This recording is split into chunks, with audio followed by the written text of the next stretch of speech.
Hey, this is Will Sparks. I'm a dance music producer and DJ from Melbourne, and I'm here on the Fitness and Lifestyle Podcast talking to Danny Kennedy about all things life, fitness, music, and there's a lot of good lessons in this episode, so I'm looking forward to you hearing it.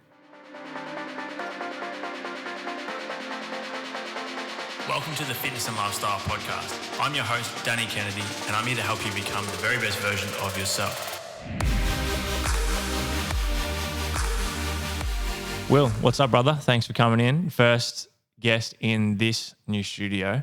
So we obviously always just save that for the most special guest. I was going to say, obviously, no. Thanks for coming in, man. Thanks for the Pro-E shake too. Just absolutely smashed that. So my guts is feeling real good.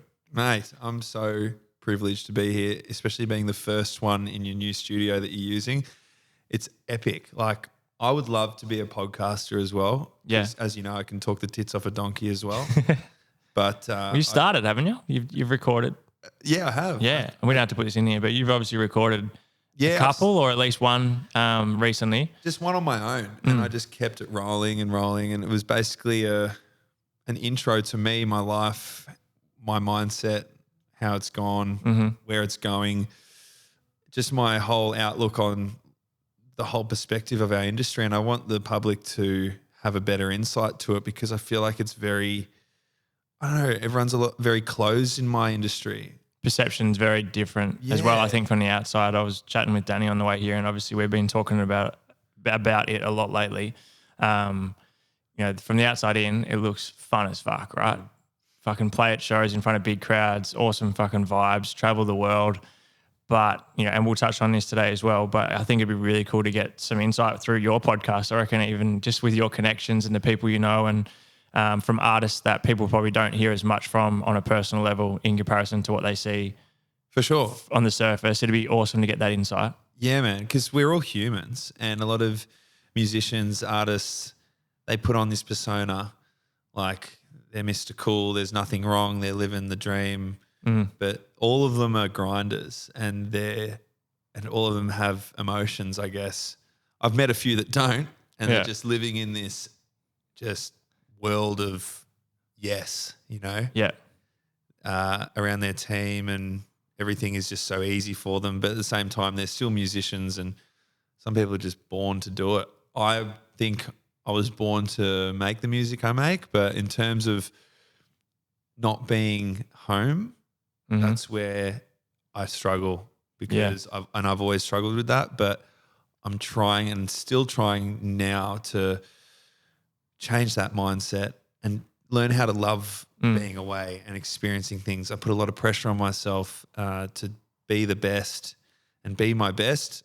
But unfortunately, I've put that out there that I need to be home to be happy. You put a circumstance on your own happiness. Exactly. Yeah. And that's what's that going to result to? Unhappiness. Or whenever you're not in that circumstance, it's like you've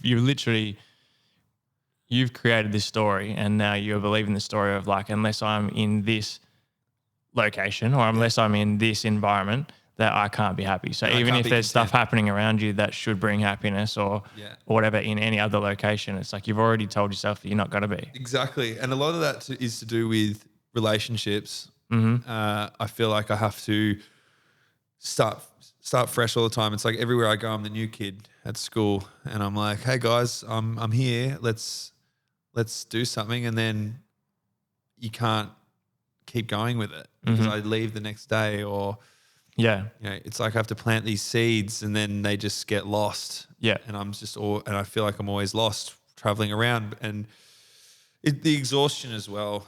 And I spent 3 months this year in Europe, as I do every year, and I get an Airbnb. And what I do during the week is, over the last 10 years, has been pretty, I don't want to say the D word, but it's just me in a random country that I'm foreign to, waiting for the next weekend, waiting for the next gig. Yeah. When are we going to get on a flight again? That's when I feel a stimulus. That's why I'm always working out or being on top of my nutrition and wellness, because I've got so much time on my hands when I'm not making music.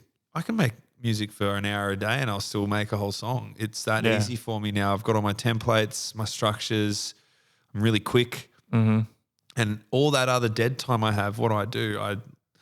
I read a lot, listen to a lot, fitness and lifestyle podcasts. Yeah, I've heard it's fucking elite, actually. Yeah. Yeah.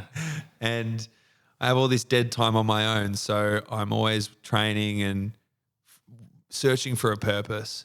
I think that's what, and obviously people who are listening or watching at the moment could relate in whatever that looks like for them as well. And the way that I see it, and I've been guilty of this for fucking years as well, and it's something that I just have awareness on now, is it's like you're using something or someone or somewhere to fill the void that you feel like you need to cover up with. And a lot of the time it's purely because we are just so uncomfortable being by ourselves or with our own thoughts or with the insecurities or with the problems that we perceive we have, so that we fill it with whatever we can. Like I said, it could be going out and getting pissed on the weekend. It could be overtraining, which you see a lot of people get into the habit of. So someone goes from an unhealthy relationship of whatever it is, might be a human relationship, it could be alcohol, it could be drugs, or whatever. And then all of a sudden they find fitness, but then they end up doing the same fucking thing with fitness as well, where it's like you're over fucking training, you're under eating, everything is obsessive around that. And a lot of the time it's just because you don't want to sit with your fucking self. Yeah. And do you feel like, actually, before we keep going, I just want to, we'll keep going. Do you feel like you were aware of any of like insecurities or like what was missing for you before you kind of blew up, I guess you could say, in the music industry? Because I mean, from quite a young age, you were straight into, the spotlight and traveling and playing and stuff. So is it only recently that you feel like you've even become aware to it? Or have you known for some time that there's parts of you that you have been kind of filling that void with Band-Aids? My insecurities? Definitely. Ever since I was a young kid, I remember, especially my appearance at the start, because I was a very pale kid and I used to get teased a bit. Yeah. But I didn't take the teasing. I gave it back. Mm-hmm. I didn't get bullied. I let them know, I stood up for myself. So it's not like I'm traumatized from bullying. I'm more traumatized from being known to what people perceived me as. Yeah. And therefore I've always tried to chase away from that. And I don't know, I've had a few failed relationships and a lot of it came down to like, just that attraction. Mm-hmm. For me, and that's where I was like, but I don't feel like I'm an unattractive person. I've gotten over that now, and my main insecurity would probably just be appearance, and that's why I've trained so much to make myself this bodybuilder, Yeah. And I wouldn't say it's an unhealthy thing, but I'm very obsessive when it comes to anything. I've always done 100% at anything I do, no matter what, and I become obsessed. And even if that's like even smoking or something, like which I've quit, Mm-hmm. That was a while ago, but that's probably my main insecurity. And I've fixed it. I think I'm at a point now. I've hit 30, got the new hair transplant. Yeah, which looks fucking grouse, by the way. It's getting there. It's only 2 weeks in. It suits you. Yeah, thanks. So that was my next insecurity, really. So unfortunately, it came down to these funny little appearance things that nobody would even look at, I've realized. Yeah. And I was like what you were saying before, I was very hard at staying alone without having something to distract me. Distract you, yeah. It's funny as well that you mentioned this then about like the appearance thing or whatever someone's insecurity or anxiety is. I think a lot of people are aware of this, but the craziest thing is that in the end of the day, once you face that vulnerability or that insecurity like head on, you actually come to realize that you've created all this stress and anxiety for yourself for no fucking reason. Yeah, so if it's an appearance thing, it's like I'm so fixated on my hair or my fucking nose or how fucking skinny I am or whatever it is, but then no one actually takes any notice of that whatsoever. So you can create, like I remember like when I was a kid, like I was like super anxious and very insecure about everything. And then when I look back on it now, I can almost like say with 100% confidence that I created all of that stress and anxiety for myself when the thoughts or what I was thinking other people's perception was just wasn't the case. Yeah. So in reality, I've done that to myself. Yeah. It's crazy. And I've just realized that recently, like pretty much, I don't know, I would say in the last year, I've overcome all those things. And I feel very confident now, especially in my appearance. And because I realized it was all a perception I created in my head that I thought people were saying. It's funny, you know how people you see people like photos of themselves where they don't look like themselves. Have you ever noticed that? Yeah. They'll be like, I like this photo of myself. And I'm like, it doesn't look like you. Yeah. And it's them just not liking the way they actually look. And it's funny because I would like a photo that actually looked like them instead of like Yes, exactly. not like them. Yeah. So it is all perception and the mind plays tricks on us. And that's unfortunately we're our biggest critic. Do you reckon it was difficult to actually have the awareness around the insecurity or around the fact that, you know, maybe you were filling certain voids with just distracting yourself because of the fact it felt so fucking good when you were performing? Because I think obviously not from experience, but what I tend to see or hear a lot is that people that are in like the spotlight or that get successful with sport or performing or whatever it is, it's almost like it's almost like a false perception of like what they think about themselves, because when they go and perform, it's like you've got a packed out festival or a club or wherever you are of people just so excited to see you perform. And then it kind of gives you this boost of like, oh, maybe I do feel confident about myself, blah, blah, blah, when you're in front of that. But then when all of a sudden it's the week between performing and you're in another country and you're sitting in your hotel room or your Airbnb, then these thoughts start coming back. So has that been difficult to balance? Because on one hand, you've got people all around the world who absolutely fucking love you and that you've brought so much happiness and joy to. But then there's days where you don't even feel like you like yourself or like you like your own circumstances or whatever. Yeah. You feel like a loser sometimes.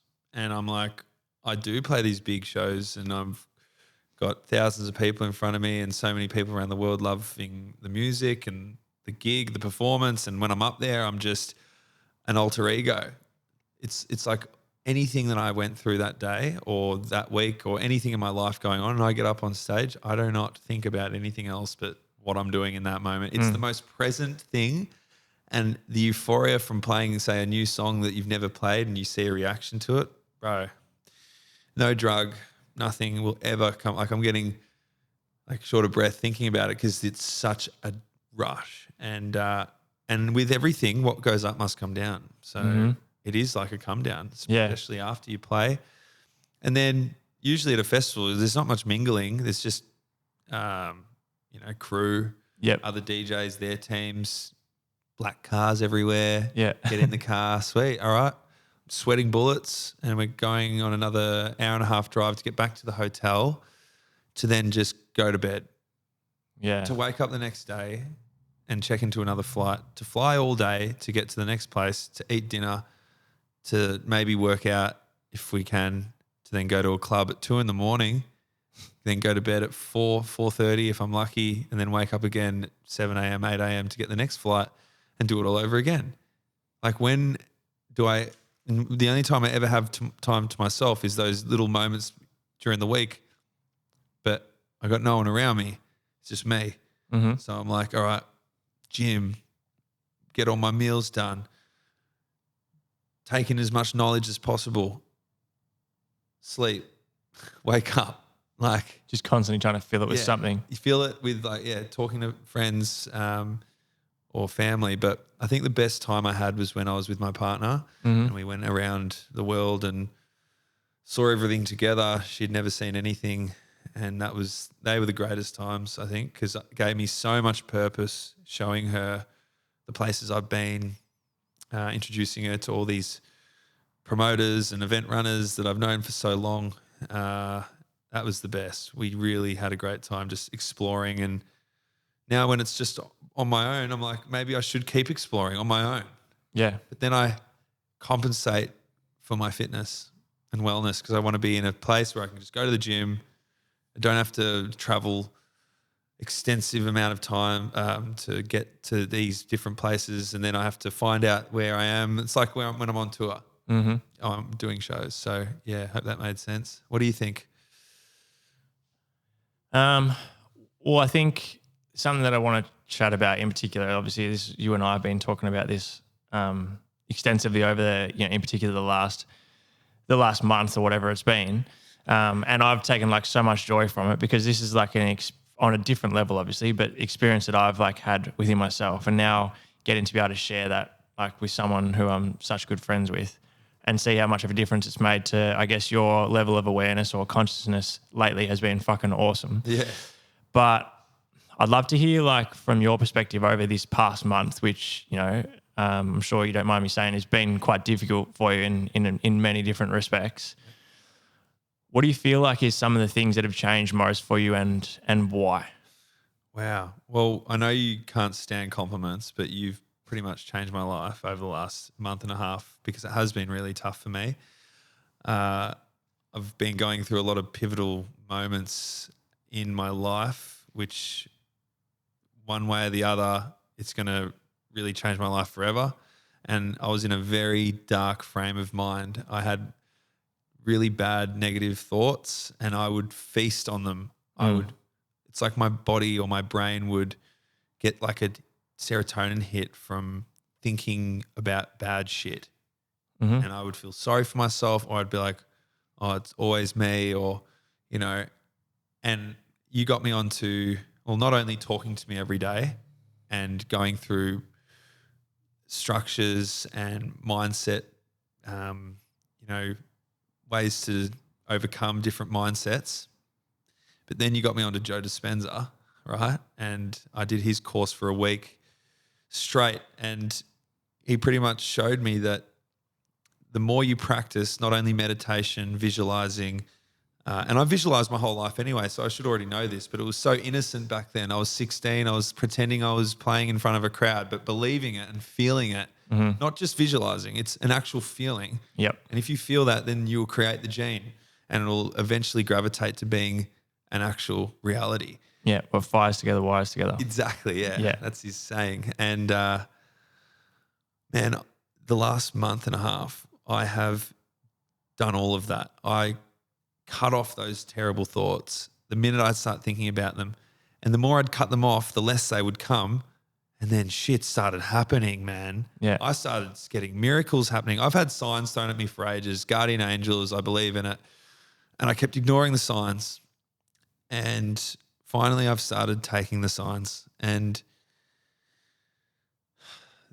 you ask the universe to show you something and it almost happens instantly. It's ridiculous. It blows my mind. And thanks to you showing me this way, I've been able to break that constant run of crap that I've been building up for so long and just copping on the chin because I was addicted to feeling like shit. And there's an actual You get a sign. dopamine response to that. And that's what a lot of people have in their day to day. Like you think of someone who spends a lot of their time in, say, like a victim mentality, right? You speak to someone who, everything always happens to me. Like everything's so much easier for someone else, or I'm sure this shit's going to happen, blah, blah, blah. And then that anger or frustration or like their, that sadness feeling becomes the addiction because you get somewhat of a dopamine response when it happens. Even and you get higher. so addicted to it and it becomes so normal that it feels foreign to actually feel good. So that's uncomfortable when you actually do start to feel good. So then you're so much more likely to go back to what's comfortable, even if the outcome is shit. Yeah. Because it's normal and it's like safe to an extent because it's expected and it's familiar. Yeah. It reminds you that, you're back to who you are. Yes. Which is such bullshit. Like I have been living this, it's just been a snowball of, even though good stuff's happened, it's like I haven't been grateful or I've just kept waiting for the next bad thing to happen because that's how we all live. Well, not all of us, but most of us, I think. Anyway, ever since I've been putting out those positive, what's it called? Frequencies? Intentions and frequencies, yeah. Intentions. Yeah, great stuff has happened. Like, I just can't believe how real it is. And if you're at home right now and you're like, yeah, I think negatively all the time, or people tell me I'm negative and I'm addicted to even thinking about like your death, shit like that. I used to think about that and be like, yeah. like even that is just the worst thing you could think about. And you know, the word being present has been thrown out around so hard, but I actually think I know what presence is now, because I'm not looking forward to the next thing. I'm not looking for tomorrow to be better. I know I'll be better tomorrow because I'll keep doing what I'm doing. I don't need to be anything special than I am now in a month. Like what?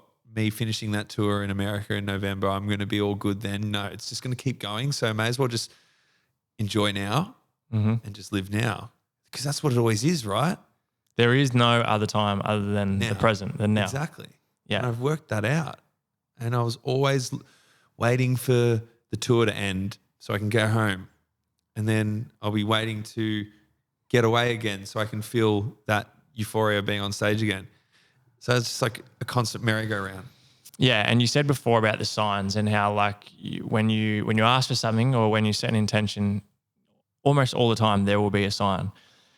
But the mistake that so many people make, and I did this for so long as well, is that you, again, if it's an unfamiliar or it's an unknown, you literally go out of your way to ignore the sign because it's not what you want to see or what you want to hear, right?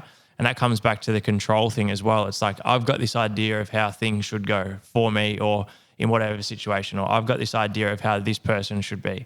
And when it's not what I thought it should be, then I'm going to continue to force in any way that I can to try and make it the way that I want to be, instead of taking the sign that's right in front of me, because that's an uncomfortable thing because it's not what I wanted or what I expected.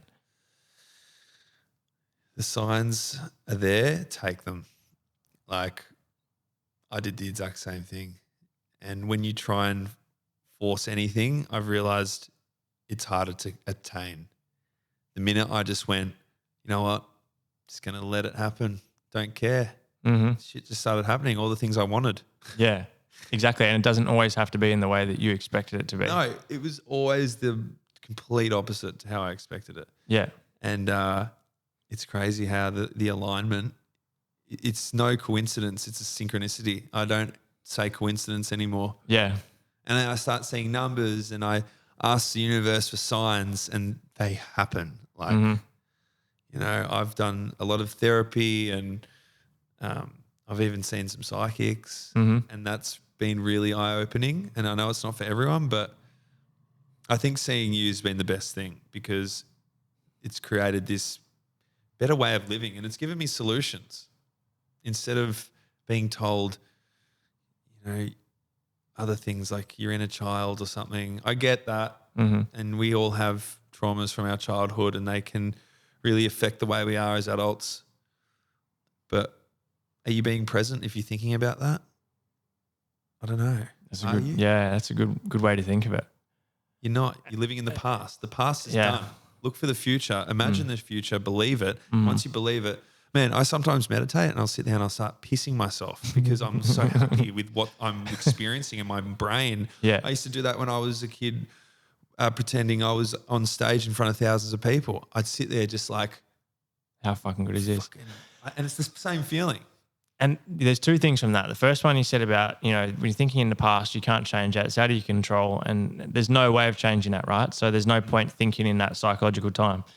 The future, as you said, that's something that you can focus on. But another good point to make around that is that when you are thinking about the future, the most important thing is that you live and feel that future now.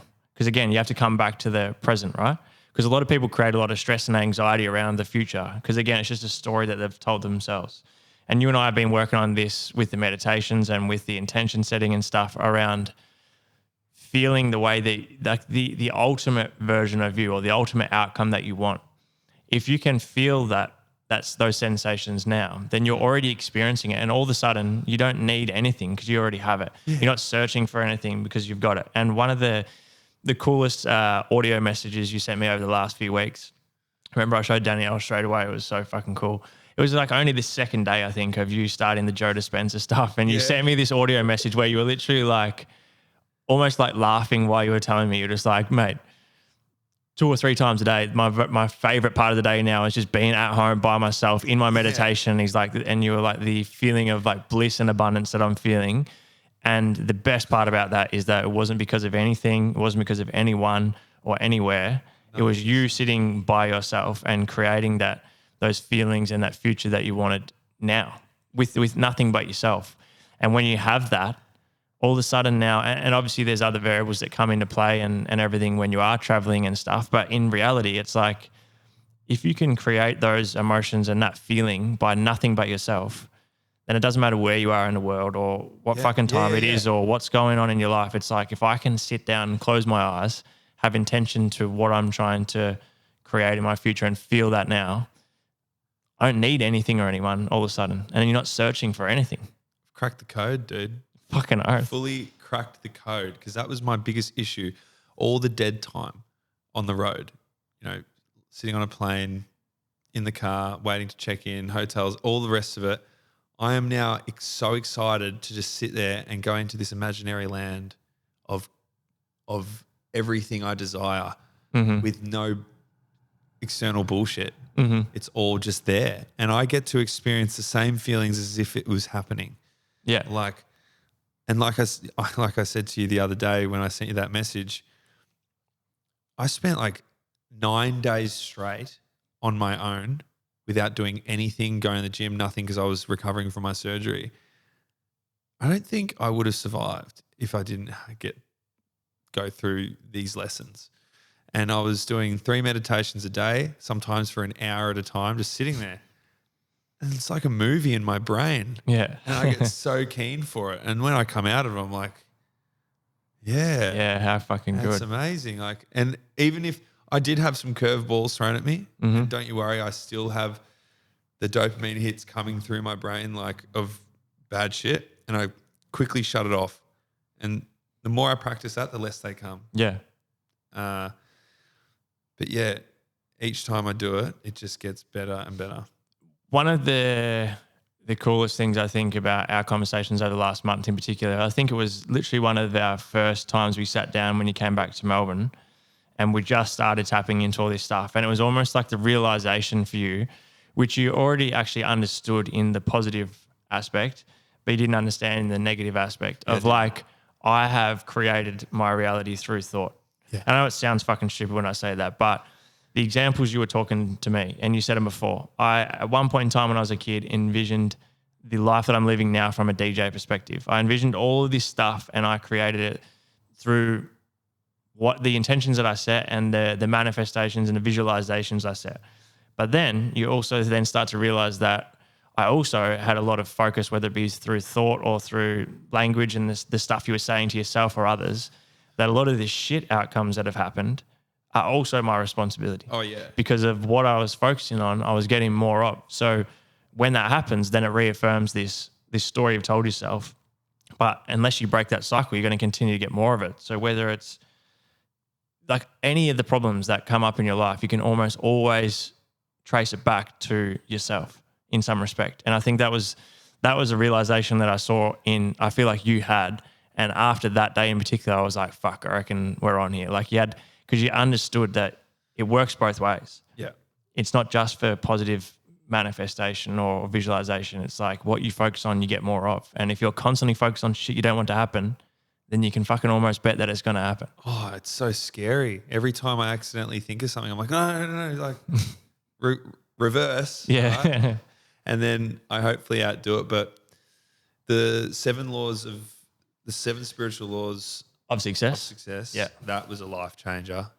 Also, The Universe Has You Back. These are the books that Danny gave me to read. And straight away, I just got straight onto it. And when he talks about karma, that's a good one. Mm-hmm. It made me do more good. Yeah. And more good started happening, more opportunities for me to do good.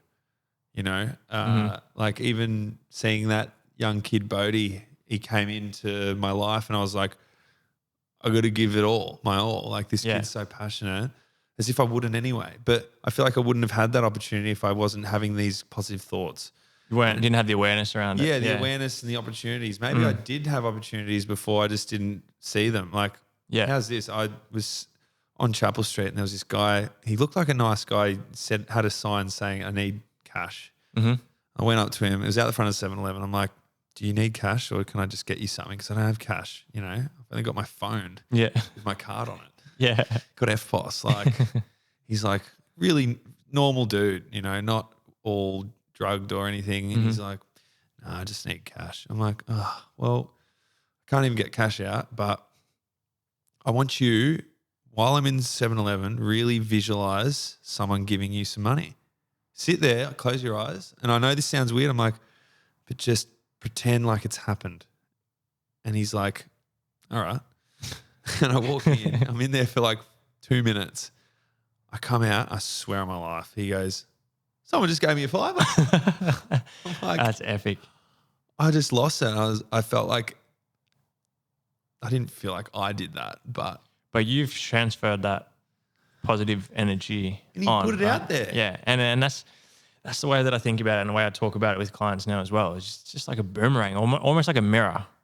It is. Right? When you look at someone who has a relatively, what they feel is like a shitty life or things aren't going their way, you can almost guarantee that it's a mirror of how they have been as a person, right? And it's like when you're putting that positive energy out there like a boomerang, it's going to come back. But the focus is not on doing it so it comes back.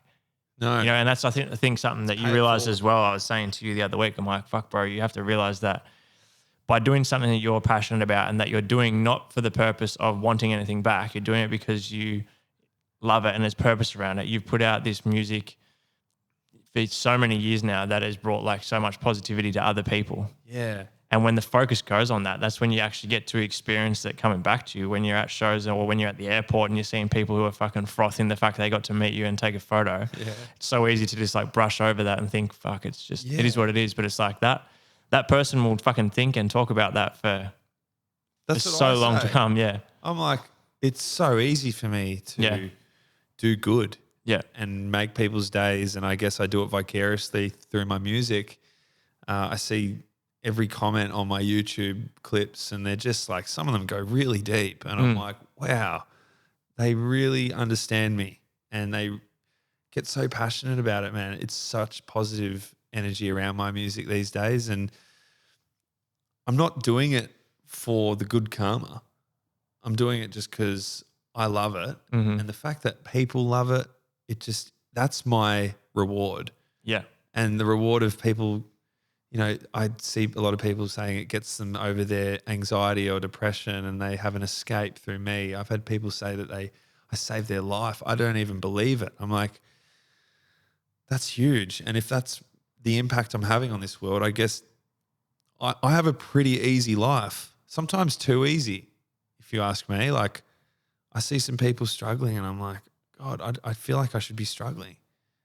Isn't that a weird feeling? Like I think so, yeah. I'll have like a day where I just don't have to do anything. And I do things for myself, which is such a privilege. And I'm so grateful for it. I just sometimes forget all the work I've done, all the music. To get it to this point. To get to here. And it doesn't stop either, right? It doesn't. And I do work really hard when Yeah. I go away. I'm away nonstop and I'm performing. But like, I could have just played the same songs the last 10 years. People would catch on in the end. But like, I know some artists that just keep playing their same set because it's their music that's big and people want to hear their hits. It doesn't require any hard work. Dude, and they still get paid upwards of $100,000, $200,000 a set. Yeah. What do they need to do during the week? Yeah. They've already made their music. They've already made all their royalties. Yeah. And then they can just get booked and headline and play their songs that they've made. Like I'm always pushing the boundary. I'm always looking for that next sound. All my music, my main goal is for it to just be banging all the time. And I'm passionate about it. As you can see, I'm just like, there's no boring bits here. No. What's that old ad? A cornetto. I'm like a cornetto. There's no boring bits. That's gold. That is my main focus because I hear these albums or these songs and I'm like, you just copied and paste the first and last drop. You know how easy it is to get creative with a sound? Like you've got one there, bang, you got a banging sound. Bring a new one in and call and response it at the end. So it's like this mad quirk and everyone's like, whoa, it throws you off. Gets you dancing even more.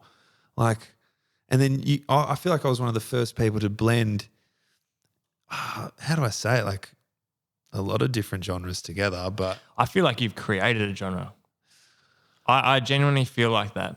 I don't know how you feel about it, but I feel I feel like, yeah, and obviously there would have been influence and whatnot, but I feel like you were the first person to push into the genre of music that has now become The bigger the and techno norm stuff. and the big stuff. Yeah, the big techno stuff, I think, was a COVID project, and I had a lot of people say that I was the first to do it.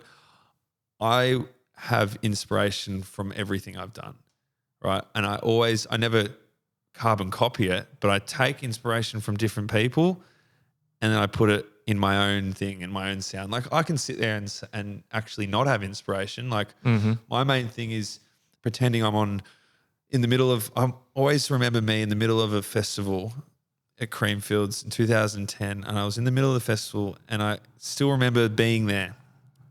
And I always go back to my young self thinking, what would I want my ears to be blessed with? And I honestly come up with it in my head.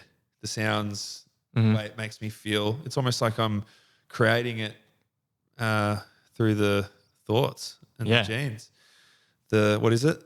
Firing and wiring. Fire and wiring it. Yeah. Yeah. It's crazy. That's a good song. Anyway. Just to quickly reiterate on that just before you keep going. The whole firing and wiring thing is very simple. And you did mention it before. It's like the only way to turn a thought into reality is if there's an emotion attached to it. Because I can just think over and over again, I want $1 million, I want $1 million, I want $1 million. But if there's no alignment from me and there's also no attachment to actually having $1 million, I can say that shit as much as I want, but there's nothing attached to it. When you have the emotion attached to it, then it's not so much always about thinking of the $1 million. It's just the feeling of what it would be like to have it. And when you can feel that now, that's when all of a sudden it starts to show itself. But anyway. Yeah. Yeah. And as you can see, I can't, if I just wanted to I know a lot of people that have gone, I want to make a sick song. I want to have the benefits of making a sick song. No, like, look at how I talk about it. I'm like almost aggressive about it. Yeah. I love it so much. Passionate about it. Yeah. Yeah. And I needed it. I needed to have it because it would make, like I used to sit in the perfect spot in the club where the subs were hitting, right? So I could feel every part of it. And I'm just like, and my mates were over in the corner like with their beers like, yeah, sick. And I'm like, what are you doing there? Come over to where the subbies are hitting. Nah, they didn't give a shit. I was like, wow, I'm different. Different, yeah. Yeah. But back to like the album stuff, I wanted to make an album that had no boring songs in it.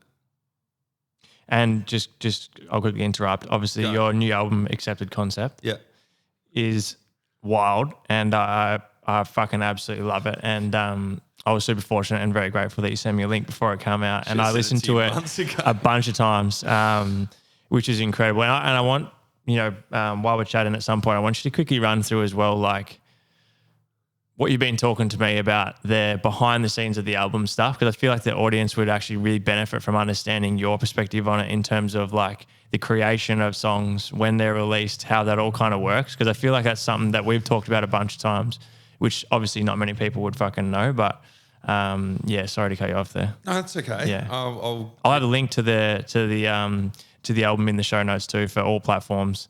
Go and stream it. It's fucking unreal. Thank you. But yeah.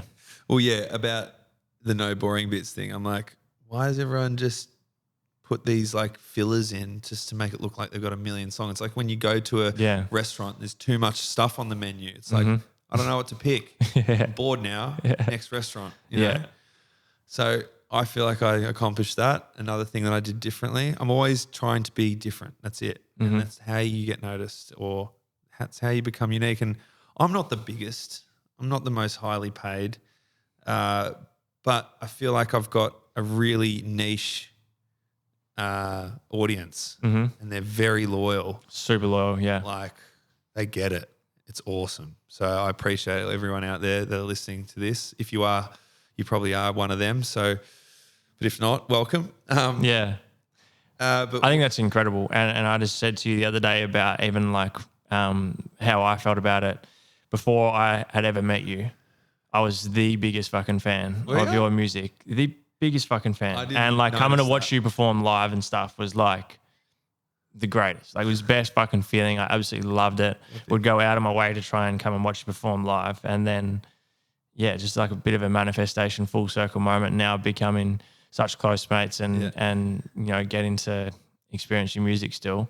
But you hit the nail on the head. I feel like your fans are just diehard fucking fans of your music and your performances, which is something that I feel like everyone always says, right? There's a huge difference between playing a banger song on the speakers and standing there and just doing some shit on the decks, and actually put it on a performance, which is something that you do exceptionally well. So the feedback that I get from everyone who comes to your shows, and the biggest point of difference, aside from like not even including the music itself, is the performance and the passion that clearly comes out from when you are performing, right? Because there's a huge difference between listening to someone play a banger on speakers and stand there and just play their music and let everyone, react the way that they're going to react. But when you're playing your songs, you get the passion that you have for the music and the stuff that you have created yourself really fucking comes through, and it comes through in the performance, and it's just such an all-round experience. I feel like that's probably the best word for it. Wow. Going to one of your shows is an experience, and you can't say that about a lot of artists. Yeah, wow. I've never thought about that. Honestly, I just thought I was that person that got into it. But really, I'm so into it is because I'm so passionate about the things I make. Mm. A lot of people ask me, what music do you listen to? And I'm like, honestly, none. But sometimes I listen to my own because it's like I made every part of it.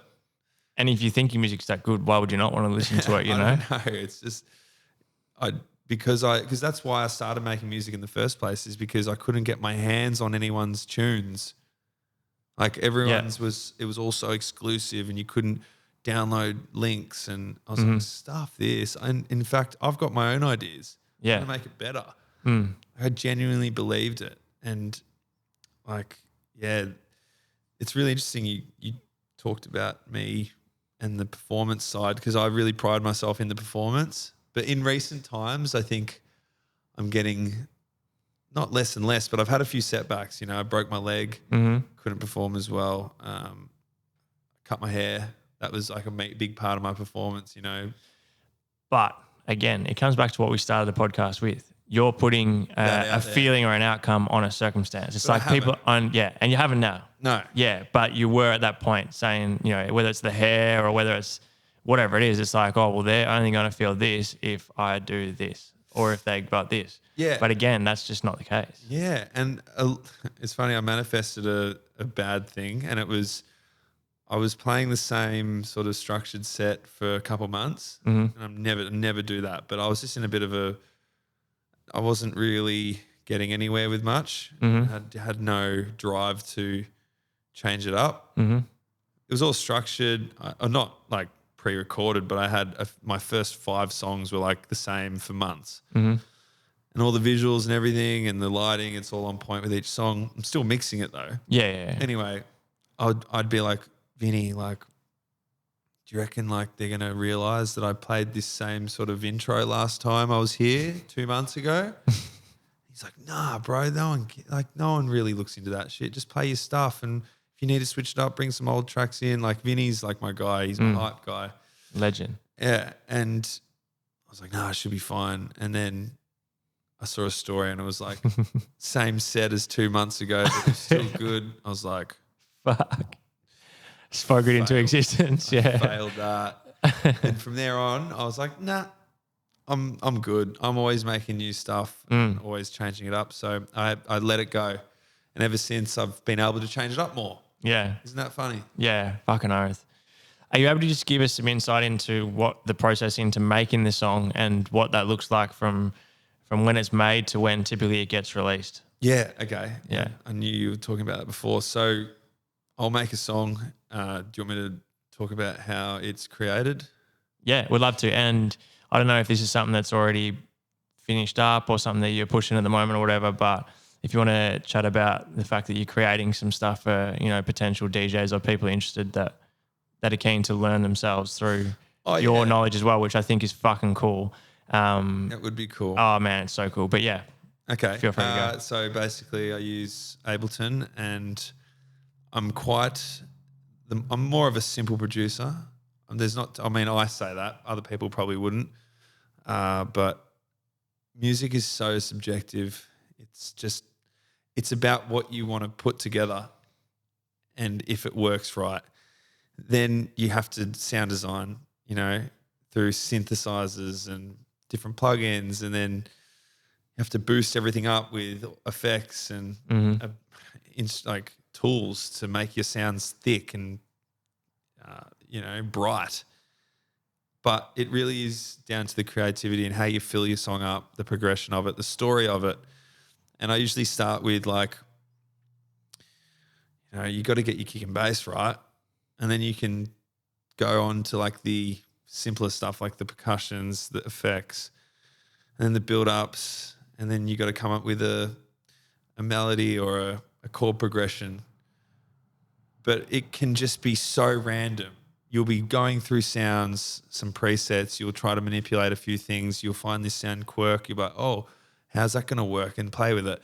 Like, if there is no right way to produce a song, there's no wrong way either. It just has to be tasteful and in the end, sick. Make sick music. Like that's it. It's easier said than done. But anyway, once I've finished the song and I'm stoked with it, it just really depends on my release schedule. Because if you produce music quite frequently like me, you have a bank that just gets built up and you keep throwing them in the bank and they just trickle out. So the one that you last gave them years ago is now coming out today. Yeah, right. And so the next one is 4 weeks later. Yeah. So I'm trying to like space them out a bit. Yeah. But recently I was quite lucky. I made a song and I was like, let's just put it out like the next week. Yeah. And they were like, fuck yeah. And it went so good. And I feel like if I did that with so many of my records, like this song I've got called Young and Free. It's one of my favourite songs I've done. It's with a huge Bollywood star, Priyanka Chopra. If that came out when I made it 6 years before, it came out 6 years later, man. That's unbelievable. It was so ahead of its time.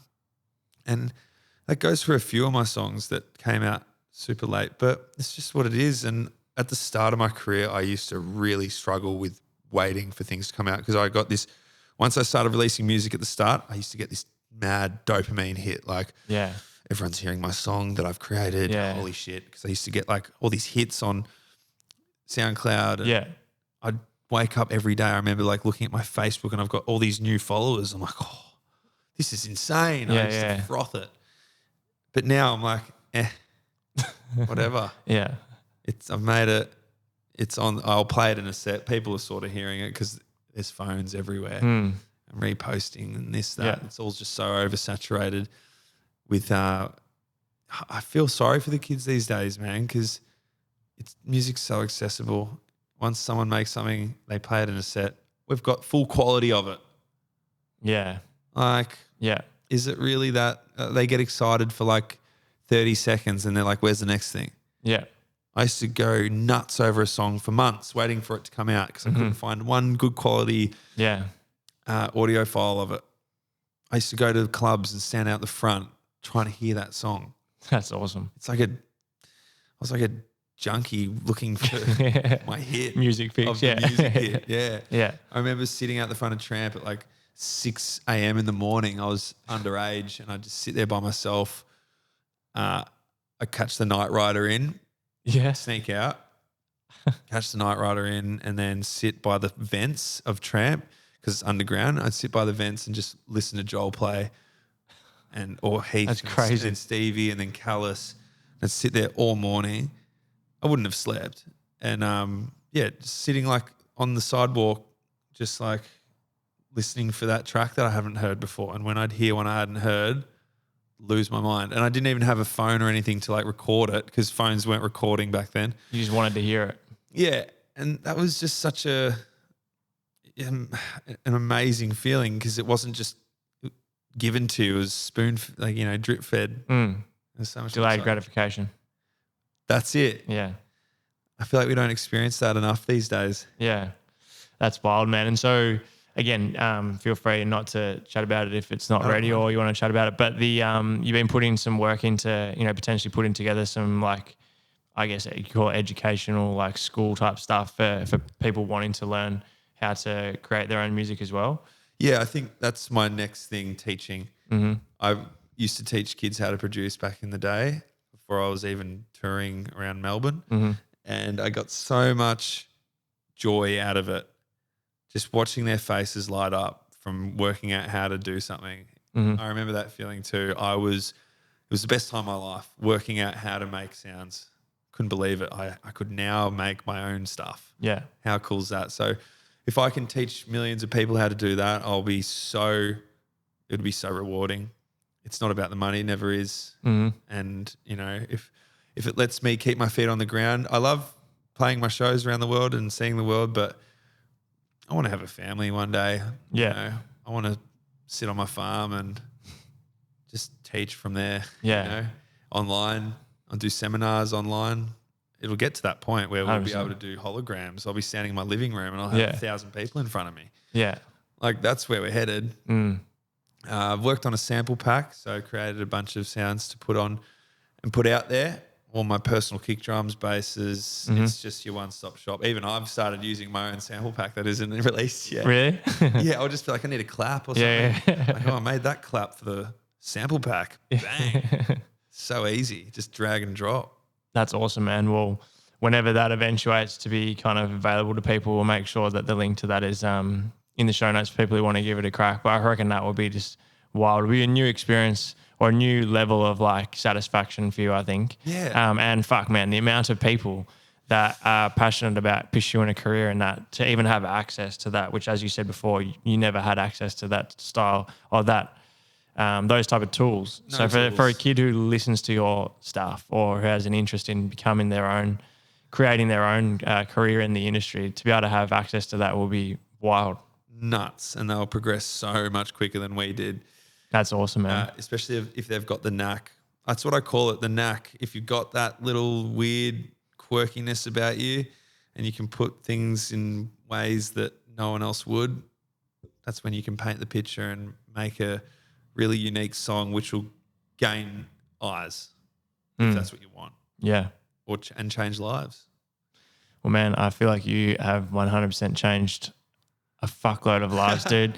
And yeah, I've been just thoroughly enjoying getting to spend a bit more time together again lately and see how much you're changing as a person. And I can guarantee that's just going to continue to lead to even better music and more success and more happiness for you and for everyone who gets to hear your stuff. So I appreciate you coming in today, man. Absolutely loved the chat. As I said, been fortunate enough to be chatting with you most days lately, which I look forward to every day. So I'm sure that the listeners will love a completely different perspective or a different bit of insight.